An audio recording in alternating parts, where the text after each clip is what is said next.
The motor of the featured Model S broke again. I towed the car over. Now the big screen reported a motor failure. This must be the motor getting water. No need to spend a few dollars to replace it with a new motor. Retire and remove the electric step drive assembly.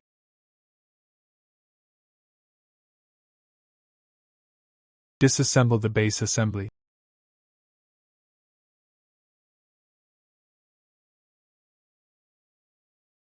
Let's take a look at the motor coil.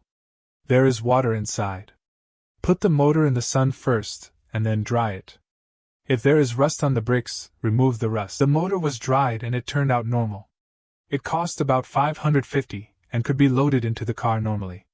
I drove the rotor off and replaced it with a new one. Restore the motor drive assembly.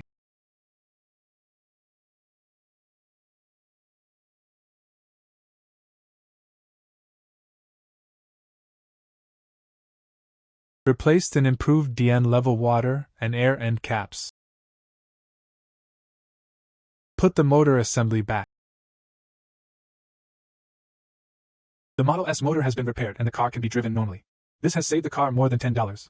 Can Tesla tell me? Glory will help you understand electric cars better.